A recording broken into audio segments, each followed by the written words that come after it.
Damn, set, watch him throw the ball. We gon' pick it off. You gon' let him hit the hole or you gon' cut it off. You gon' play through fourth and long or you gon' punt it off. Your defenders, heavy hitters, put your pads in. Don't be looking for the ref to throw no flags in.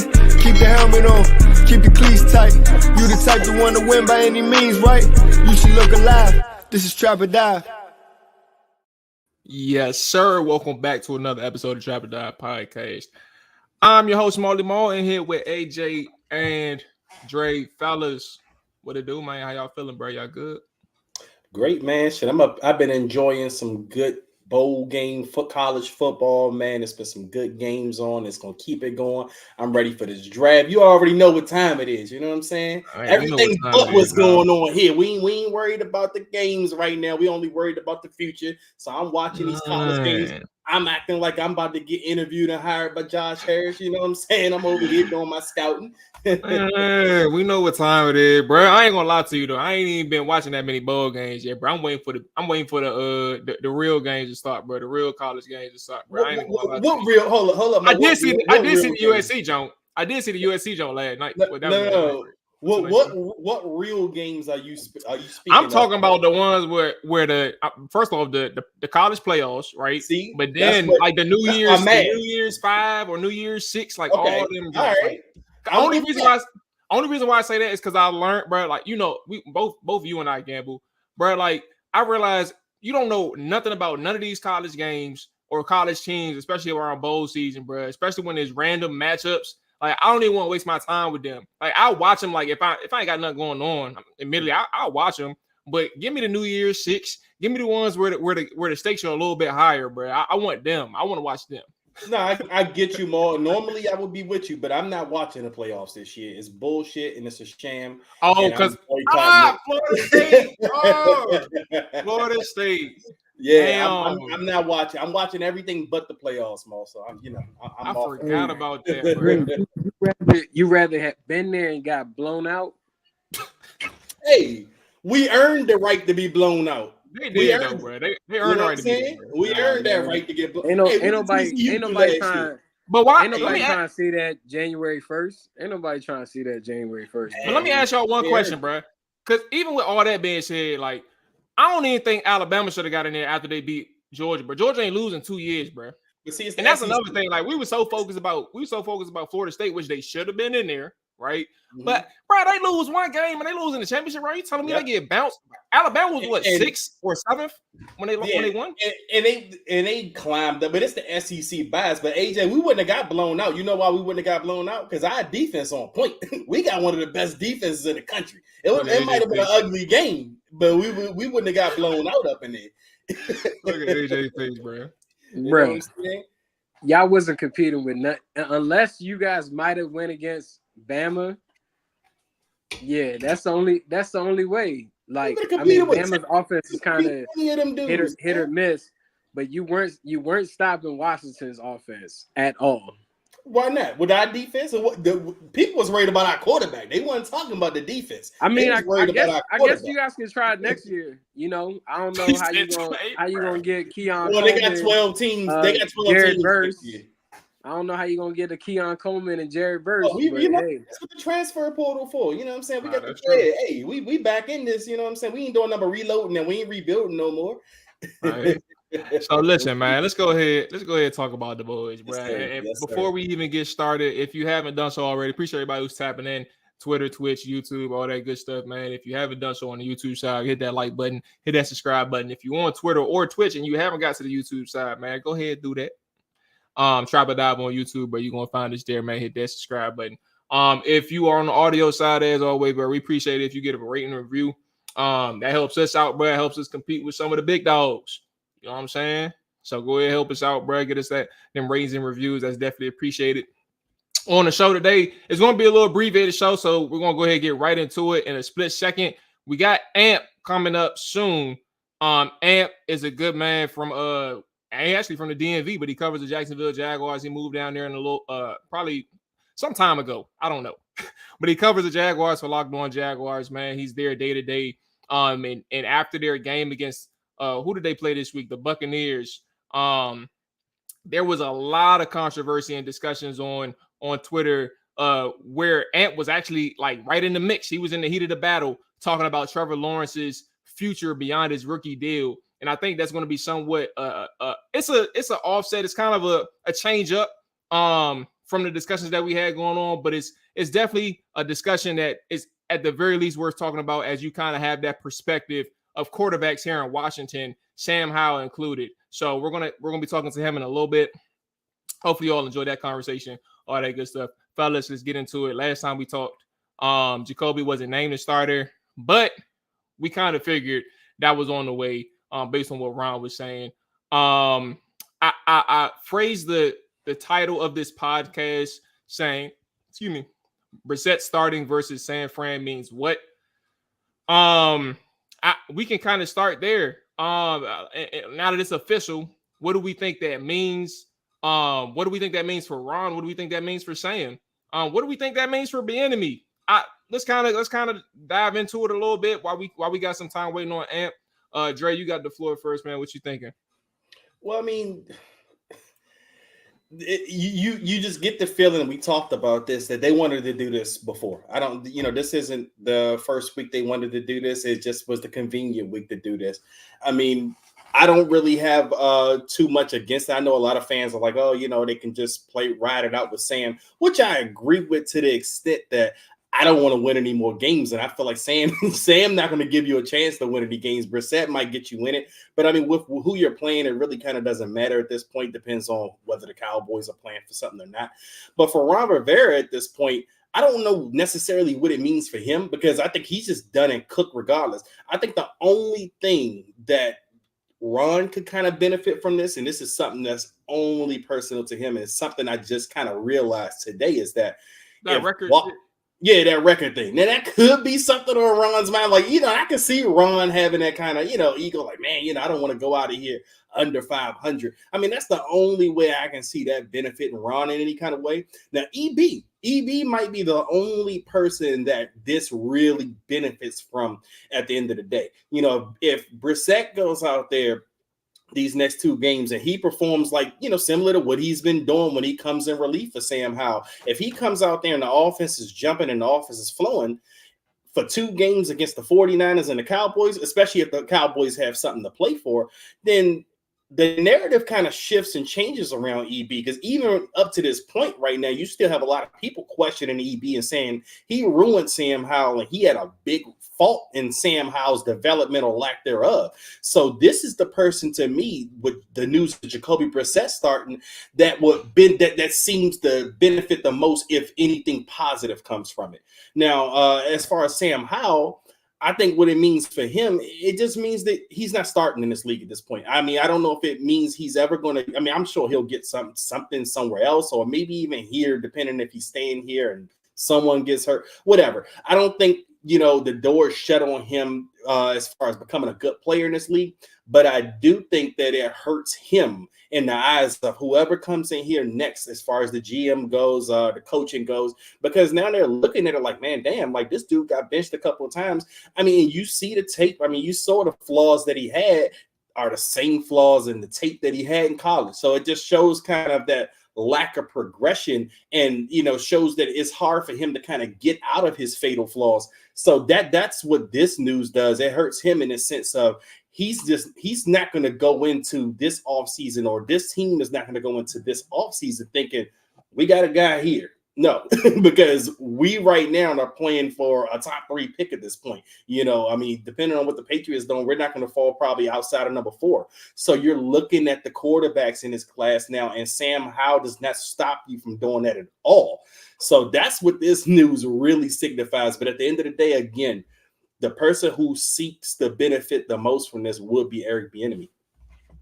Yeah, I mean, I agree with Dre. I think Eric Bieniemy definitely benefits from it, because, and I don't even think it's necessarily NFL pundits. They know what's up. They know what the deal is, but within the fan base, Eric Bieniemy can improve his review or how people look at him. NFL pundits know exactly who Sam Howell is as a prospect. They did their own scouting, during the period of trying to figure out if they wanted a quarterback on their roster, not necessarily be a starter, but just to implement within their quarterback room. So they know the in and outs of that. I think Jacoby Brissett allows these offensive players to hit certain incentives within their contracts. Guys haven't been able to get yardage, get catches, get touchdowns. He helps you look like a more efficient NFL offense overall. Like we seen him do this with Cleveland last year in replacement of Deshaun Watson while he was still handling his suspension. Will they win any games? Hell no. But at least the offense will be able to move the ball up and down the field more and actually operate like a modern day offense.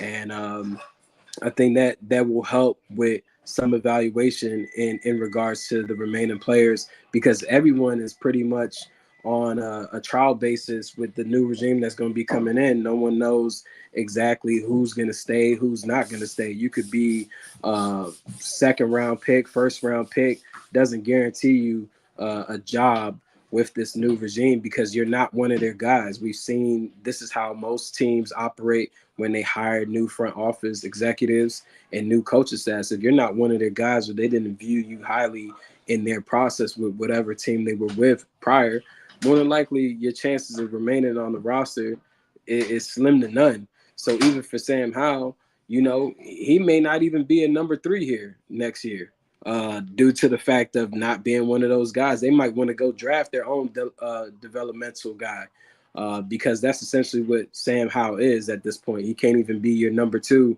next year because he's still learning and he's behind the curve.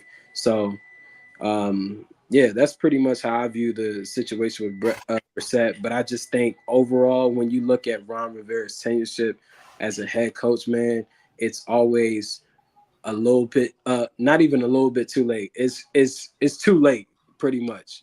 I can't even say it's a little bit too late. Everything that's what I meant, Dre. When I asked like, what is it? What did it mean for Ron? Because like we kind of knew the answer, but like if we dive into it, it's like, at this point, bro, I'm not. Everything in the offseason is literally. Everything that has happened to this point has been backed up by everything that Ron has said he wanted to do. Right? He wanted to start Sam. He told people in interviews, the OC candidates, that he was moving forward with Sam as his starter. He said that Sam will get every rep and every opportunity to be the starter here in Washington. Even during the season, during the problems that was going on, when he was having his ups and downs, we're sticking with Sam. We're going to let him ride this out. And I think everything that he has said to this point has been consistent in that regard, right? But when you bench Brissett, when you bench Sam Howell, at that point things change because now you're evaluating a bigger perspective, right? You're not just looking at everything that he said. Is more so deeper from the standpoint of like every action has consequences. Every decision has consequences. So when you look at every single thing that he has done to this point, Ron Rivera, and every decision that he has made, this is where you get to the point of Sam looking shaken, Sam looking broken. Things he's reverting back to what he knows, which are bad habits. Like those are the consequences of a person who decided, yeah, I'm gonna stick it out with Sam, or we're gonna give Sam every opportunity. But he don't know on the other end of this, like what the positives are, like the positive outcomes, or what the negative outcomes are, and what the extreme positives are, which could be a person who looks like an elite quarterback. You have 11 wins. He carries your team. He carries your defense because we didn't know the defense was going to be so bad. But look, we still got 11 wins out of it. Or the extreme negatives. This man can't even see what's going on right now. He can't process the defense. He can't process what he's going on like post-snap or pre-snap.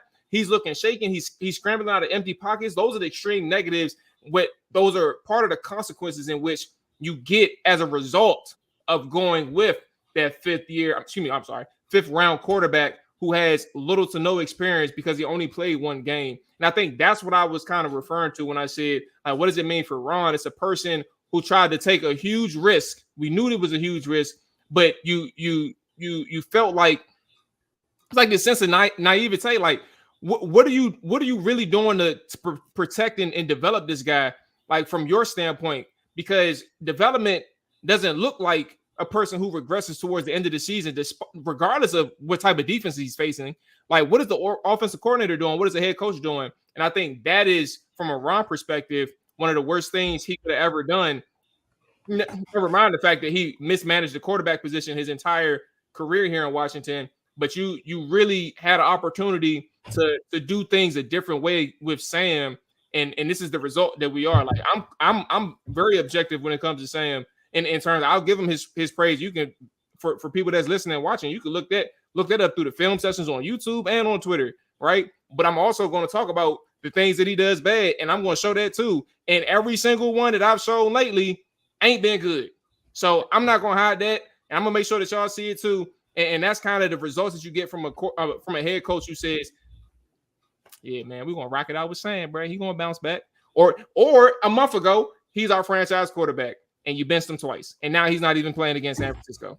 Well, Mo, what do you make of? I don't know if you caught this, but something caught my eye today was Eric Bieniemy's comments on Sam Howell. I mean, it kind of ties into all of this because, listening to Eric Bieniemy even all the way up into last week when he got benched, when Sam Howell got benched against the Rams, when Eric Bieniemy was asked about Sam, Eric Bieniemy still repeatedly kind of was consistent in his response by saying, yeah, Sam is still developing. We just made, he kind of says some things kind of along the lines of Ron Rivera, but he's never kind of gave you any indication that he thought Sam wasn't progressing or that he didn't think that Sam was where he needed to be. But he's never given us that indication in any of his press conferences. But today he came out and he said, yeah, Sam hasn't been playing well for a month. And I'm paraphrasing here, but he said Sam hasn't been playing well for a month now. He said, and it is what it is in a sense. I mean, that's pretty much the gist of what he said. And for so I'll answer right quick. And AJ, if you got a response, you can quickly answer. We got Amp in the background. He's going to join us in a second. But my quick response is, Dre, just like similar to Ron, Bieniemy was backed up in the corner. He ain't had no choice but to say, like, how you gonna keep saying that he's doing some good things and he's playing good and you just benched him. Like this was the first time, Dre, that Eric Bieniemy has ever said out of his mouth to this point he ain't been playing good.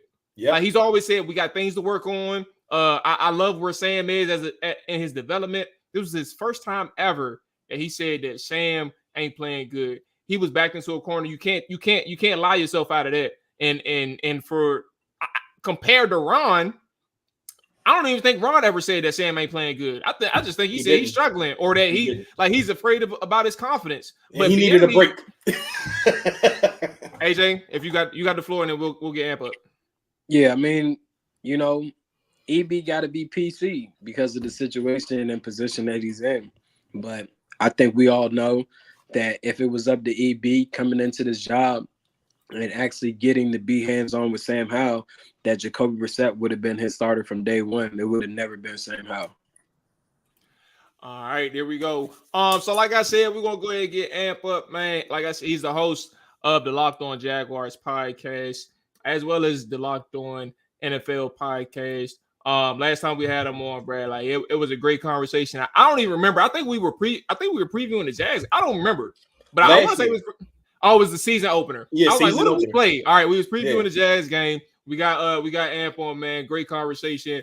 And then I think for us right now, when we look at the situation that's going on in Washington, it's a very good opportunity to bring in a perspective from another market in situations like this because Amp, I know I've been following this conversation ever since you tweeted it yesterday. A couple days ago, you even going at it with Richard Sherman. I said, hold on, what's going on in Jacksonville? Because I don't know what this is, but I got to dig into it because quarterback is a conversation in Washington that's so ultra sensitive.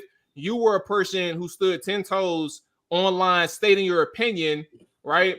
And got a lot of pushback from a lot of Jaguars fans. But I think what you said is based in truth in terms of like NFL process and NFL contracts and understanding if you have the guy or you don't have the guy. I appreciate you joining me, big dog. I appreciate you joining us. Hope everything was good with your Christmas. I know we all got a New Year's coming up, man. So happy holidays to you. Hope you're doing well. And then let us know what's going on with the basis, the genesis of that Trevor Lawrence situation.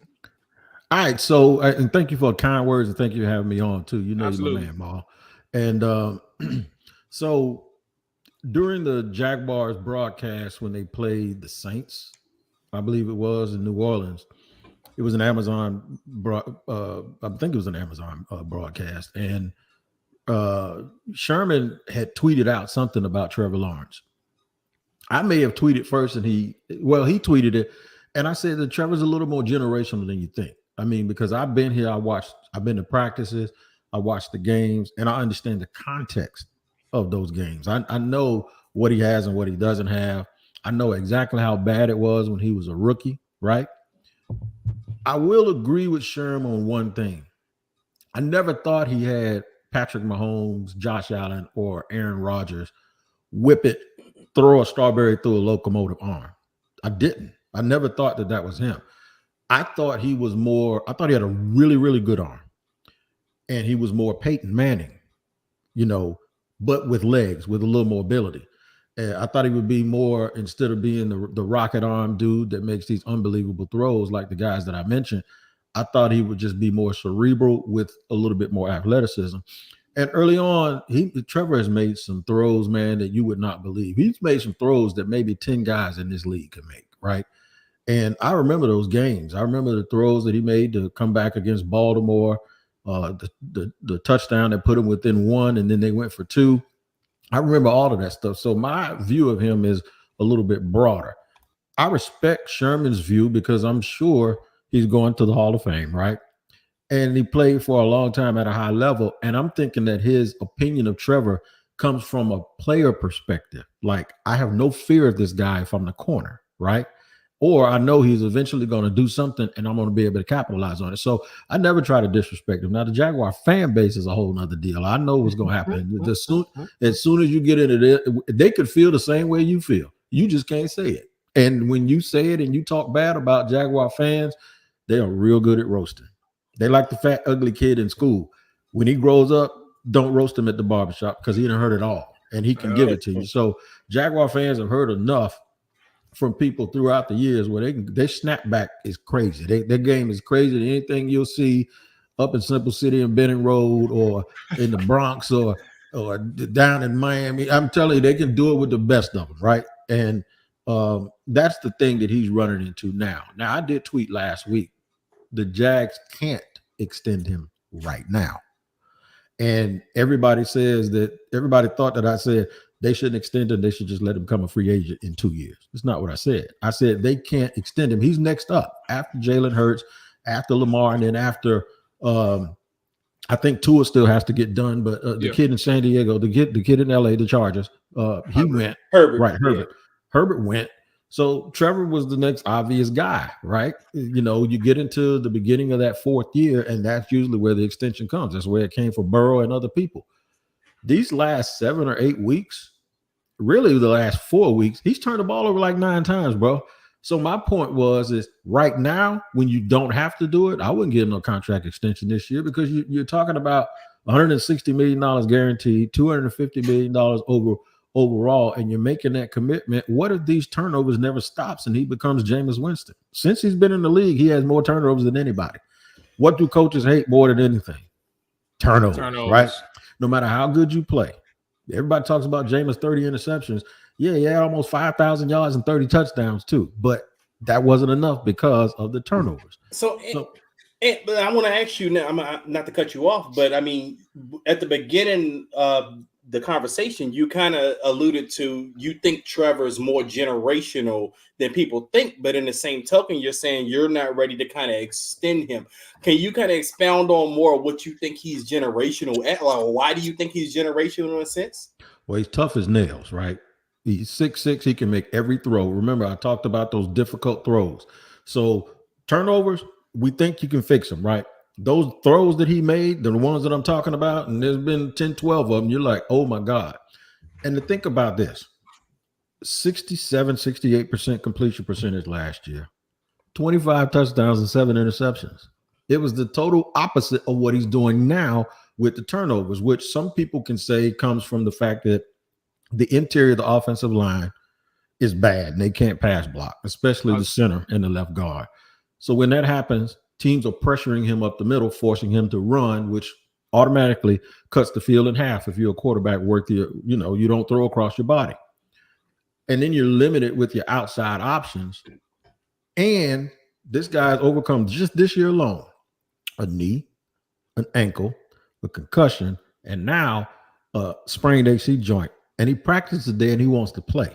So athletes at a high level will put up with just about anything except being a coward and not being there for your team.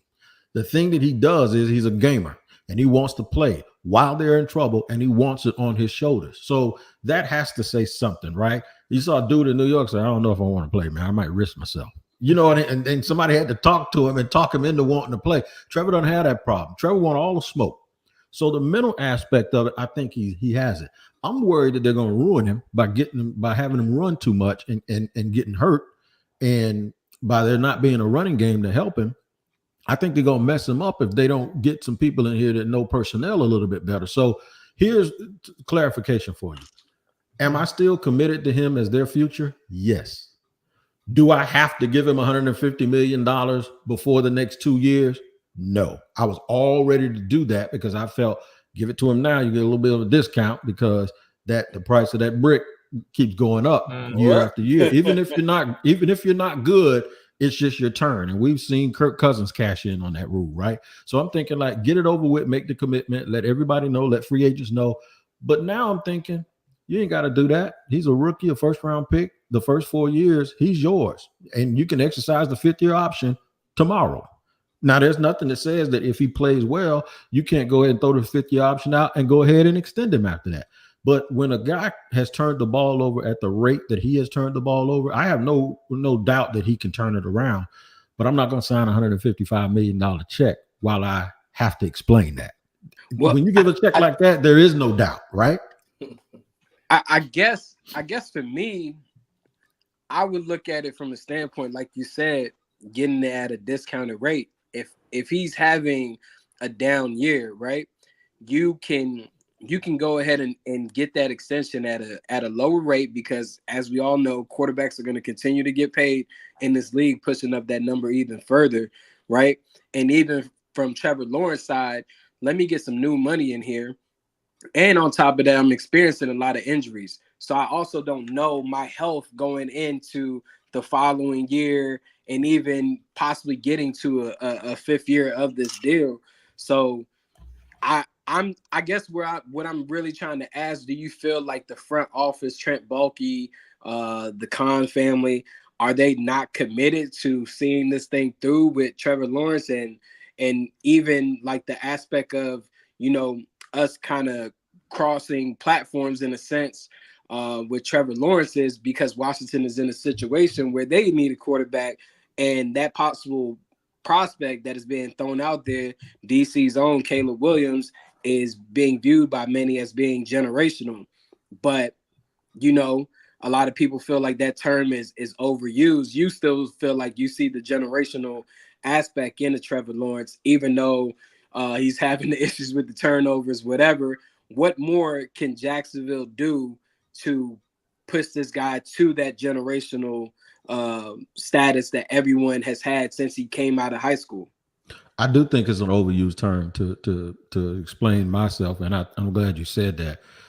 The word generational can be funny because I can name you 3 guys that you could say had generational careers that when you evaluate them, they weren't. Phillip Rivers with that quirky delivery, Drew Brees, who went in 2nd round and he's 5'10", and Tom Brady, who was a 6th round pick. So when we look at generational quarterbacks that we compare Trevor to, a lot of times we're looking at it in a vacuum and we're looking at it backwards. It's kind of like me explaining why my kids, I got 20, 26, 28, and 30-year-old kids, right? Man, looking you almost scared me. I thought you about to say you got 26 kids. Yeah, I'm like, hold on, about to say, God damn, my boy. Now, it is a family show, so I will tell you this. I did the activities that should have got me 26 kids back in the day, but I didn't actually get 26 kids. But now moving on, I can relate. Right. What I believe we do sometimes is it's like the argument with Biggie and Pac. I was in the 90s. I was 28, 30 years old. I worked in a club in DC on the East Coast. I was there doing all of that stuff. I saw it. They don't understand that for most of Pac's career, Pac wasn't an A-list rapper. Pac was a backup dancer for Digital Underground, and his first 2 or 3 albums that came out was like, eh. But when you bought those records, and when you remember that history, and I try to compare him to Biggie, who was a star from the day he started rapping, they don't see it that way. They just see, well, in hindsight, one guy died and he was telling a lot of truths and he affected rap more than the other. Yeah, but you're telling somebody from my perspective who saw it the other way, right? So when it comes to football, I remember when Brady came out. Ain't no generation. I remember Phillip Rivers replaced Drew Brees. Mm-hmm. I remember Miami chose Dante Culpepper over Drew Brees. But this guy went down as one of the top 5 statistical quarterbacks ever and was looked at as an icon. And so the thing is we now live in a social media society where everybody wants to rush everything. So that's why I say I'm still committed to them being committed to him. And I think they are. I think if anything, they're going to make an excuse for why he's not playing well, right? And they're going to blame some people and some things that are absolutely true. But I can watch him do things because people are doing things and the things around him aren't working.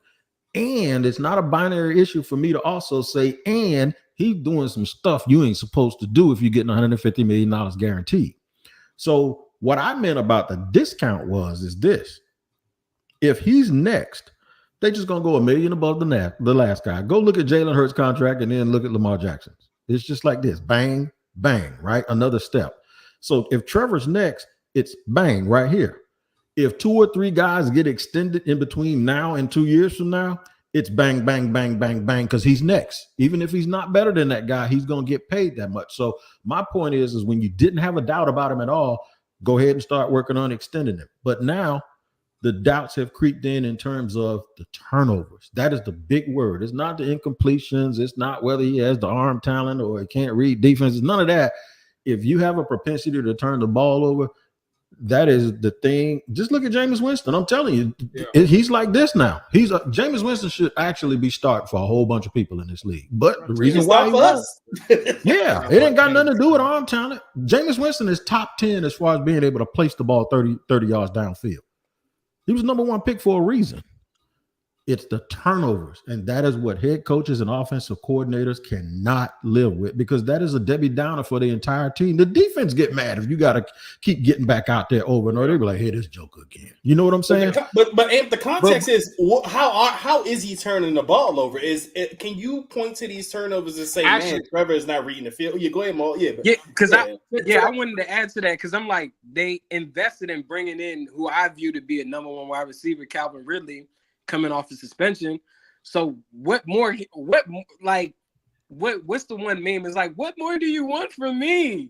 Like, what more do you want? Right. Hey, so I'm gonna explain it to you because of big. Hold on 1 second. I just want to add to it because I had a question. And for those that's tapping in, because obviously we know Commander's side. We're talking to Ant Wiggs. He covers the Jaguars, Locked On Jaguars podcast. And there's a conversation down in Jacksonville about Trevor Lawrence right now. And for this conversation, what I wanted to ask, and they kind of talked about it, AJ and Dre, I wanted to add to it because you mentioned the offensive line and the interior offensive line too. You can continue with your answer, but my thing is like a lot of the things, especially with the conversation that you were talking about, Amp, online was about, yeah, man, what's in his control is what you're looking at. It's not about the offensive line. It's not about his weapons. It's not about his defense. It's not about all these other external factors. You're making your decision based on what you're seeing from Trevor Lawrence. You mentioned turnovers. The thing in Washington, especially with the current quarterback and Sam Howell, is like there's some traits, what we call fatal flaws, where you're talking about a person who has a propensity to take a lot of sacks, right? Or if he's not taking sacks, he's bailing on plays way too early and it's causing troubles. And he's also having a turnover streak that's not nowhere near acceptable as a starting level quarterback. So that's what I wanted to add to it. Like what's in Trevor Lawrence circumstances, that's what That's what is a big deal and a big conversation that should be considered when it comes to quarterbacks. Okay, so let me explain it to you. They were the Cincinnati game that was on Monday night. And this is what hurts Trevor more than anything. I put the keys up. The keys to the game is this. Get off the field. The first two was just the regular ones that everybody says every week. Get off the field, right? Get off the field on first down. Get off the field on third down, and then convert third downs. And the last thing I put was every time you touch the opponent's 37-yard line, which is Brandon McManus's range, you need to get points, because too many times they leave points on the field. Sometimes they go for it when they shouldn't. They did it the other day. They against Baltimore. They got down to like the 1-yard line and they tried to run a play, and the guy got tackled inside of the playing field with no timeouts, right? So it's stuff like that. So the thing that I said was they need to make sure when they get to the 37-yard line, they get something, because they end up losing these games by one score and they have 3 or 4 opportunities to score. Well, Trevor threw an interception. They went for it and didn't make it.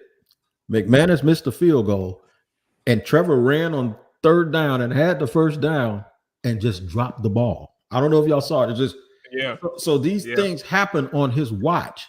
The interceptions and the thing with Ridley, there's a big debate going on right now. I've heard some things off the record, but on the record, Doug just says it's a miscommunication. It wasn't necessarily Trevor's fault, wasn't necessarily Calvin's fault. It just seemed like somebody didn't get the signal. Trevor gave him a hot, but he didn't signal. He just said it. And they just got to get on the same page. He don't have those problems with Christian Kirk, right? And Ridley's dropped some balls this year. And it seems like they try to force the ball to him because he gets out there and it's like he's not happy sometimes. And you can see it in his body language. So they go out of the way to force the ball to him. There have been too many occasions, on 2 or 3 different occasions, where it's either been a turnover or a miscommunication. And it's clear that you see it. With Trevor, I sit in the press box with a guy who was a head coach in the NFL 2 seats down from me. And I keep hearing, why did he do that? Why did he do that? There are times when I see a guy in the flat open on 3rd and 3, and he throws it 17 yards down the field trying to make a play. See, that's the kind of stuff you have to have, this awareness, man, this awareness that it's more important to get that first down than it is for me to show that I can get that ball into that hole. So it's the game management, it's the fumbling. It's like, why on earth did he do that? He hasn't done this yet, but I'm waiting for it. I'm waiting for him on fourth and goal to sail it out of the end zone, because it's like you expect that now. It's like you got another down. No, you don't. You know what I'm saying? So it's like, I think what it is, he's chasing plays. They're short in some areas. They were winning. They were 8-3 with a chance to go to 9-3 against the Bengals and actually have the number 1 seed. And since then, they've lost 4 in a row. And they've lost 4 in a row, and he hasn't particularly played well. And when they were 8-3, he hadn't particularly played well. They were just winning without it. Just think about it like this. This is the Trevor Lawrence in a nutshell. 4 first half interceptions against the Chargers. Calvin really wasn't nowhere to be found, so we can't blame it on communication. 4. 1 was a tip ball. The other 3 were on him. Doug went in at halftime and said, we got to score every time we get the ball, and they can't. That's exactly what happened. They scored every time they got the ball until they tied the game up. Then they kicked the field goal, and then the Jaguars got the ball back and kicked the field goal, and then they won it in overtime. The thing is that's a lot for the defense, man. You mean you got to stop them every time? Yeah, you got to stop them every time. So everybody gave Trevor so much credit for the comeback and staying in it mentally. They wouldn't have been in that situation had he not thrown 4 picks in the first half of the first playoff game this team has had in 5 years. So it sounds like. Hey, last questions too, because I know ample on the time limit. So AJ, you got it. Dre, if you got a question too, I got one. I know, like Trevor Lawrence sophomore season in Clemson, he played more like a point guard. But his last season in Clemson is when these issues that you're even talking about now happening with the Jacksonville Jaguars is what was showing up in his tape. So that's where it's just for me. Is this a coaching thing? Like, is Doug Peterson the answer for Trevor Lawrence in the organization? Or is it just what I like to say quite often about college prospects is they are who they are? And this is exactly who Trevor Lawrence is. He's going to provide you some positives, but the negatives is he got a gunslinger mentality and he's going to turn that ball over. That's a great question. I don't think he's like this person that I'm going to mention. I don't think he's like Jameis. I think Jameis is funny. Jameis, he's a little more serious than that, right? I do believe, though, that the thing that you're describing is Jay Cutler. Great talent. Can throw it with anybody. Can do whatever. Arm out this world. But then it's just like don't give a damn about protecting the football. It's like he can't get right. You know what I'm saying? It's almost like that's an arrogance. He'll make the greatest throw ever and then make the worst throw. So what we want to do is this. We want to decrease that variance. We want to bring that floor up, bring the ceiling down a little bit. Like you ain't got to be a hero, but not too low, but just play the game smart and play the game within yourself. That's what we want to see more. But to your point, anybody that had any criticism of Trevor, they always pointed to those bad games. You can take the 2 or 3 bad games he had in college, because he ain't had very many. I think he came into the league, he had only lost 4 or 5 football games since he was in the 8th grade. The thing is though, all of the losses, all of the bad games, it's the same one. All of them, all of the bad games, it's the same game. That's the problem. They all look just alike. So I haven't given up on him yet. I don't think you can give up on a guy until he gets the support system around him. I think Doug is the right quarterback, the right coach for him. But I do think you got to be hard on him a little bit. I think you got to make him uncomfortable a little bit. And I think you got to let him want to play with a chip on the shoulder. Take advantage of the fact that he is willing to go play hurt for his team. But be a dog about it and don't be Mr. Nice Guy about it. You know, when he got here, man, on the Urban, he was like the press secretary. He was like the dude who was the prince that was promised. He was calming everybody down all the time. And out here, all this crap going on, but they was parading him out there just trying to keep the fan. But at some point, guess what? You talk too much, people get sick of hearing you. And now about half of them are saying that, hey, man, we got to start at least putting some of this on him. And the other half are like, we'll withhold judgment, but they still need to do some other stuff around him to help him. And they're going to hold out judgment on him until they see everything around him improve. I know we got limited time. No, go ahead. Go ahead. I'm good. Is Caleb Williams generational to you? As a talent, yes. And this hurts me because I'm always hesitant to. I'm not hesitant to criticize the brothers, but I just do think sometimes black quarterbacks or black athletes, period. You saw it a lot in baseball. I'll give you an example. When Jeff Kent and Barry Bonds were teammates, Barry gets up in somebody's face and he's a bad teammate. Jeff Kent does it. He's a leader. You know how that goes, right? We've seen that throughout. You can't yell at your teammate. Des Bryant can't yell at anybody, but I saw Peyton Manning yelling at Jeff Saturday before. What is that all right? You know what I'm saying? So I hate the fact that people judge body language and all of that stuff. But I will say this about Caleb, and I know he's from the crib, and I call it a crib because DC is my second home. But there are some things that you look for in a point guard or a face of the franchise and a leader. Ja Morant broke no laws. But what organization wants to see a dude holding guns up when he's going to be the face of your franchise, right? I do think sometimes when I watch Caleb, I don't see the hurt when they lose. I see, oh, well, it wasn't my fault. That's what I see. After the game, man. He wanted to go pet his cat, bro. No, he cried after. That's one of the with his cat, something like that. That they say they don't like that he cried in his mom's arms. Well, see, I didn't like the whole. I don't mind crying. One of my favorite athletes of all time, Kobe, cried twice on the bench and once going to the locker room. But I crying with you.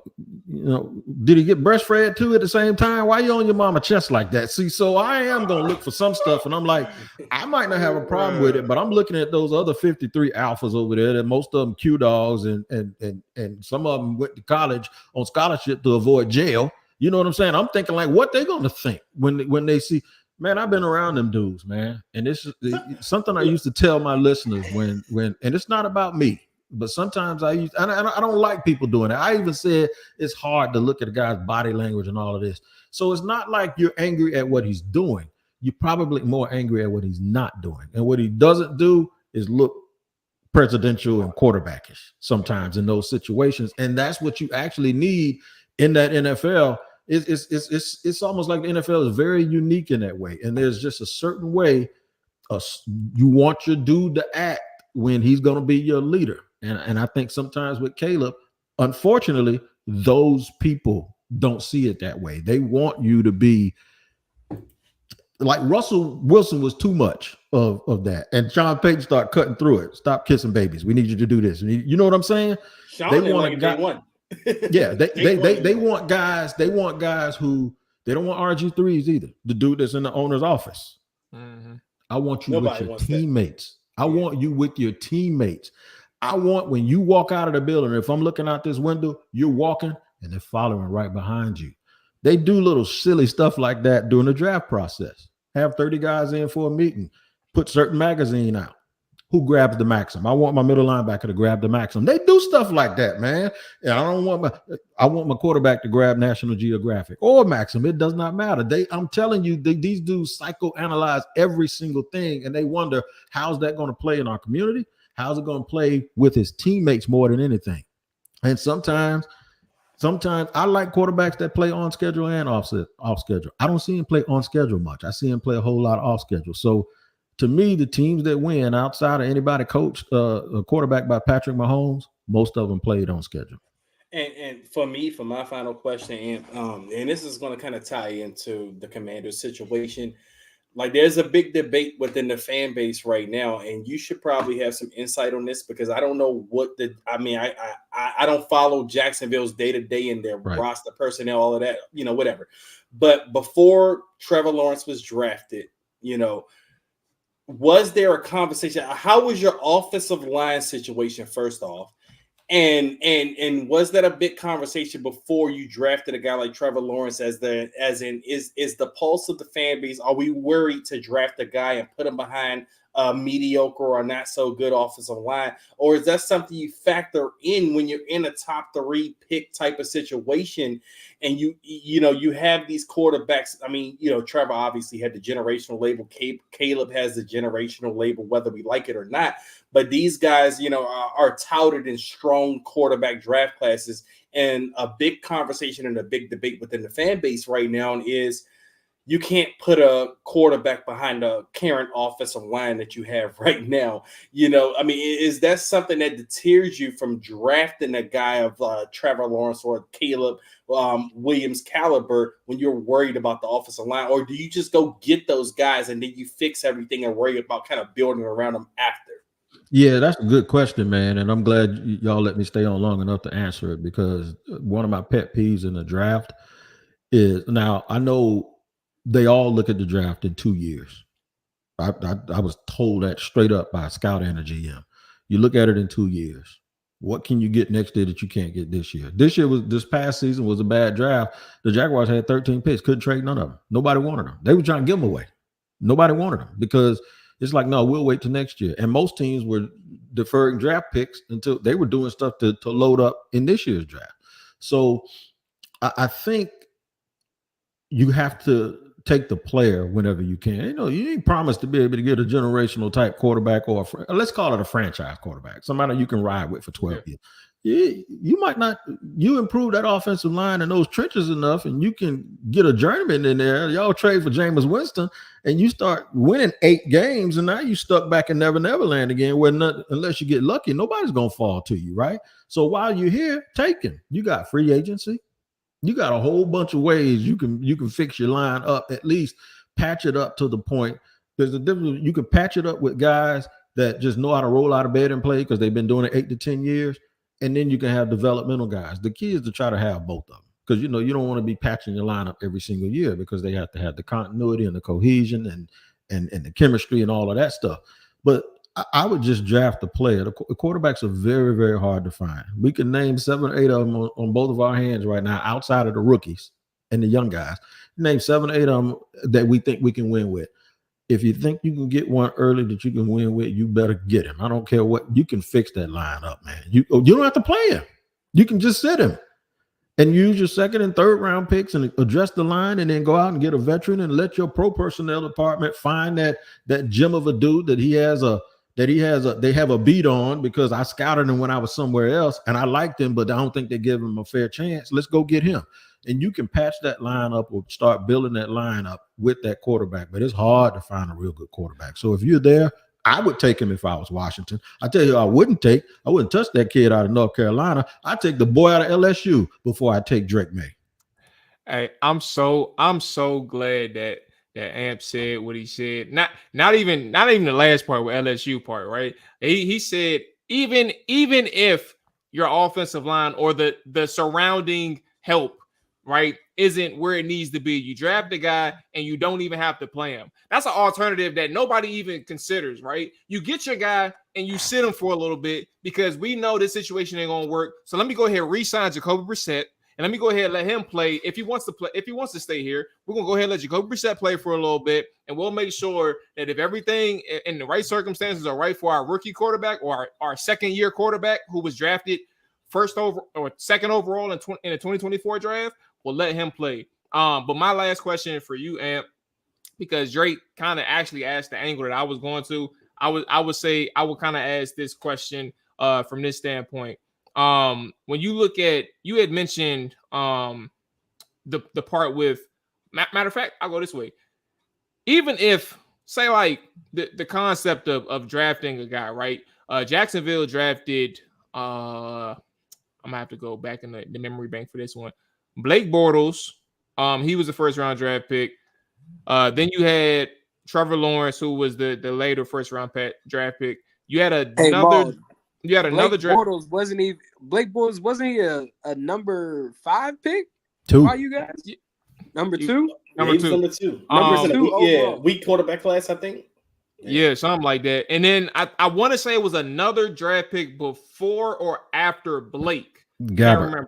Blaine Gabbert. There we go. Same year that you drafted Ryan Kerrigan. But here's my thing with this question, because that was all in the 2010s, right? I mean, Trevor Lawrence 2021, or 2022. But either way, point being, the idea of accepting or being afraid to fail with a particular player versus like understanding that this may or may not work. You mentioned, Amp, you are willing, if they're willing, you're willing to see things through with Trevor Lawrence, but you just would not pay him right now. How do you feel about the idea of a quarterback that you do draft? Because there is, from Washington's standpoint, a fear that this quarterback, like, why are we so pressed to move on from Sam when there's no guarantee that the next quarterback may not work out? I'm of the standpoint, and I guess this is my question. I'm of the standpoint where I don't give a damn if the next person don't work out. I'm in the game now. I'm willing to draft this guy, and if he don't work, I'm gonna draft the next guy until I figure out if this person works. What do you think about the idea of, I mean, obviously you're gonna give it time. You give him a year or 2 or 3, whatever. But what do you think about the idea of moving forward from the standpoint of like really being all in on finding your guy? I agree with you. You just keep doing it until you get it. I can tell you something. What I would say this. I'm gonna piggyback off the conversation I heard while I was in Q. You know why Ron Rivera played that kid this year? He probably played him to actually save his job. They do it in college all the time. I'm gonna play the young guy. So there's my mulligan right there. That, as long as we show some progress, there's what I can go in there and say, look, I was developing this dude. Next year, he's going to be ready to go. A lot of dudes don't try to save their job by going out and playing Jacoby Brissett because they don't think he's going to save it anyway. That's going to make him 8 and 9, and he's going to get fired anyway, right? So this year has shown you that the backup quarterback that you need 2. You need at least 2. You need a guy that's serviceable. You get a dude, you bring him in. Either you don't have to play him right away, or if he can beat Sam out, let him beat him out. The thing that's going to be in Sam's fate, and this is what I tell people all along about the draft process. You'll see like the Chiefs go to Caleb Williams' workout, or they'll go to wherever he is, and you'll see him watching him, right? They don't need a quarterback. What are they doing there? You know what they're doing? That's eval time. What else they going to do? Go to the bowling alley? That's the time of the year when you eval people. And if he's the biggest prospect, so here's what happens. What if they hire, I'll throw a name out there. They need a general manager, assistant general manager of the Chiefs, a guy named Mike Bradway. Terry Bradway was his dad. What if they hire Mike Bradway? And Mike Bradway comes in and says, what do you think about Sam Howell? He can pop it off just like that, because guess what he did? He went to his workout and he watched it. That's what they do. So whoever takes that job, I don't think it's going to be a college coach. Whoever takes that job and whoever they hire in personnel, They already know who they got a book this thick on Sam Howell, right? And the only thing that can happen, it could change for the better or the worse.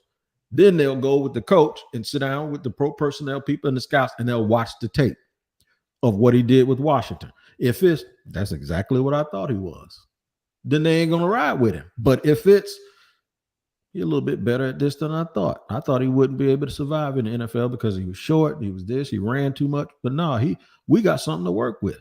But even that's not enough to not draft another dude, because Sam Bradford changed that. They used to the penalty for drafting a quarterback with the old quarterback scale when they were the highest paid players in the league. That back then, when them dudes getting $50 million as the first overall pick. When they changed the salary cap and put a rookie scale, it made missing on a quarterback in the first round less catastrophic. Remember, Josh Rosen gone in 1 year. Hey, we upgraded. Got to get him out of here. A lot of quarterbacks, a year and a half, out of there. Daniel Jones just got money, out of there. They got away, man. And that's the main reason why the NFL ownership groups put in the scale was to save money on quarterbacks, and they lied to players with the NFLPA voting, saying that it will help save veteran jobs, when in actuality it's taking the veteran's job because they paying them on a rookie scale. Well, here's where I disagree with you with that. It wasn't just about quarterbacks. It was about rookies, period. Because even if you were Mario Williams, you got the money because it's slotted. I don't care who it was going to be, whoever's going to be that first pick, and it ain't always a quarterback. The problem is when you commit that much money to a quarterback, he's like, other than a punter and a kicker, they're the only one that touches the ball every single play while they're on the field. You can a wide receiver, you're gonna need 5 or 6 of them. Defensive end, you're gonna need 5 or 6. But a quarterback, once you allocate in a salary cap, once you allocate that kind of money to a dude that can't play, it hamstrings you for years, man. And now you got to go pay a guy who can play at the same position. So you have 2 rich dudes and only one of them playing at one time. And then that's gonna cause a lot of dissension with the rest of the team, because now at least when you pay that guy all that money, at least ain't nobody on that team gonna question it, because they know you need a good quarterback, and by the time you give him that big bonus, they're good with it because they saw what he could do. And this is kind of why I wanted to go back to the conversation with Trevor Lawrence about you, because shouldn't you know by now if you want to pay Trevor Lawrence? I mean, it's 3 years now, and I guess, and you still kind of undecided on him. Well, so I wasn't. I wasn't. No. Let me explain it. I wasn't. And if you put a gun to my head, see, I said last year, go ahead and start. I said at the beginning of the year, go ahead and start working the numbers, because the boy was doing whatever he was doing. And I was like, hey, start working them. But now I'm not going to sit here and just to make myself sound smart. I got podcasts. I can't take them down. They say, hey, he's generational. He's great. He's this. I can't take him down. But what I won't do is play in your face. I'm going to tell you exactly what I think today. And what I think today, because he has become such a turnover machine, you actually have time. I believe that he's going to shake it. But guess what? I'm going to use that extra time I got now, because his extension ain't going to start now. You give him the contract extension, he'll get, if you say do it signing, you get it now, but you don't have to count till later, right? Well, now he just won't get it, because it ain't going to start affecting that cap anyway until the extent his original contract was over, right? So my thing is I'm just sitting here saying now, what did I just say? Proven. Make sure the reason why the rookie scale exists is because later you know you're a guaranteed.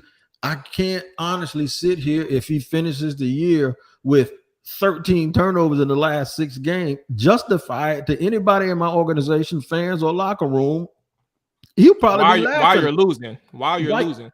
If I give it to him, he'll be laughing. Oh, really? He'll be the happiest person on earth because he'll know he didn't earn it. You know, I still believe that I would do it, and it's worth it if you put a gun to my head. And I still believe in him as a player because I done seen too much.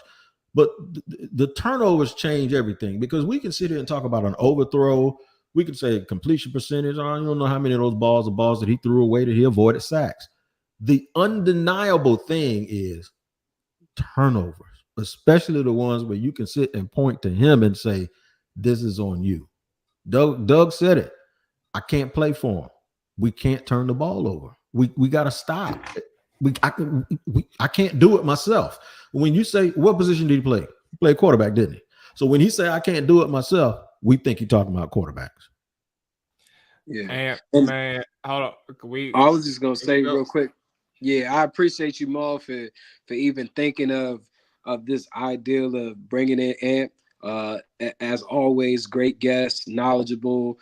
We've all been seeing the rants going back and forth. What's going on in Duval County? You feel me? They turned on me, man. They got mad at me. Real, they love me, man. Hey, stand 10 toes, bro. I tell people all the time. I've been going through that.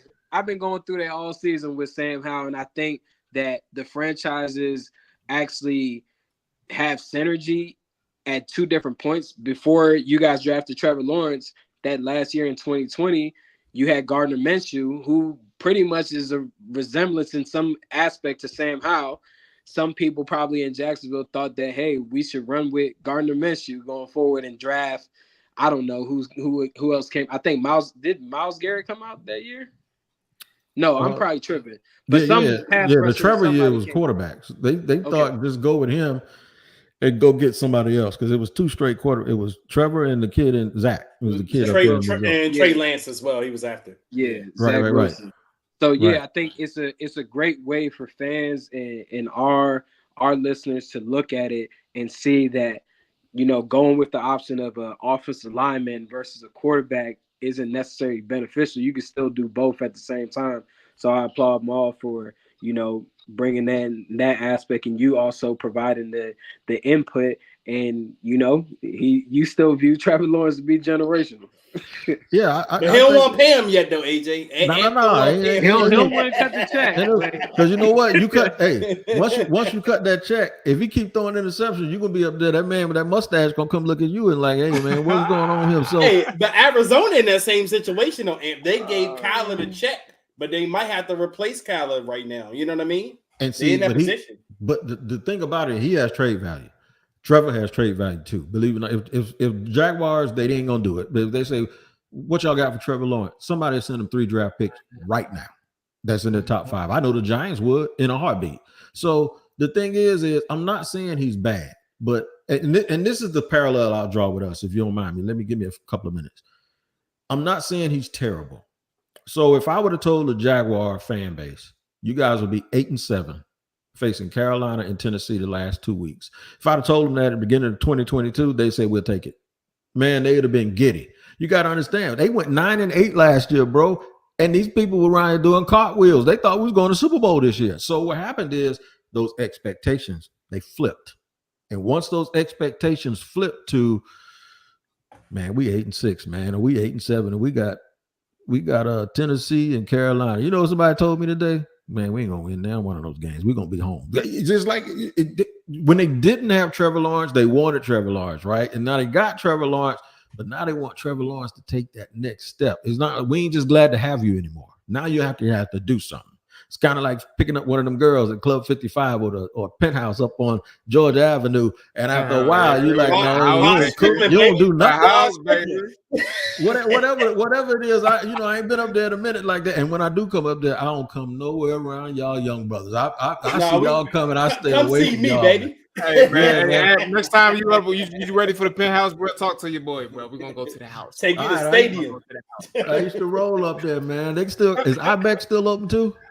I don't even know about that one. That was the 80s, bro. Stadium shut down, though, Dre. I wasn't gonna say nothing. Stadium shut down. It's a new spot called Assets. Yeah, that's off of Connecticut Avenue at the corner. Okay, all right. My wife went to brunch. On what that thing called, the park, the brunch. She told me how nice it was, right? And then I looked on the news the other day, and I heard them jokers out there fighting out there too. I'm like, see, I can't go nowhere, man.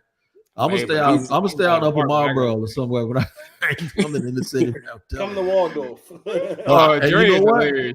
Somebody told me they took everybody from Southeast and put them in Waldorf. Put them in Waldorf. Yeah. I live next door to them. They got Section 8 over here. Boy. Hey, bro. Hey, look, I can't thank you enough, man. Like I told you, bro. It's been a minute. We talked a year ago, bro. But great conversation. You a real dude, Brian. You from the city, man. This ain't about nothing to get you back on, especially talking about we gotta get ample here. We got more time. We was on the time. Yeah. We gotta get and it's crazy because we went past the time. No, we did. I had to go at 7:45. Let me show you how a 54-year-old player work, right? I got to do the Locked On NFL tonight after the game. So I know I got to come back here and do that. Me and my wife got in about 6:15. I said, baby, I got to go to this thing. She said, don't be long now because you know I got to get my rest. And so basically, the longer I stay on here with you, man, your boy cutting into his cutty time, man. I got to go, man. I ain't got time to be on here with y'all, man. Let the people know where they can find you, Brad, so they can tap in with Tony with Amp on the social media. X. It's Shop Talking Wig. And I got that because I'm a barber and I've been running my mouth for 35 years. So it's Shop Talking Wig. On Instagram is Wig the Barber, but I don't do them but post haircut pictures and inspirational stuff on there. But my sports is Shop Talking Wig. You can also check out the Locked On Jaguar site on X. I manage both. I'm more active on my personal site, but everything that I tweet out, I usually put it on both. There it is, man. Amp, like I said, bro, I appreciate you checking in. Happy holidays, bro. You know what I'm saying? I'm coming, baby. I'll be there. Give me 5 seconds. I'll be there. hey, man. Handle your business, player. You know what I'm saying? Don't get in no trouble, dog. All right, man. I'll holler at y'all. All right, man.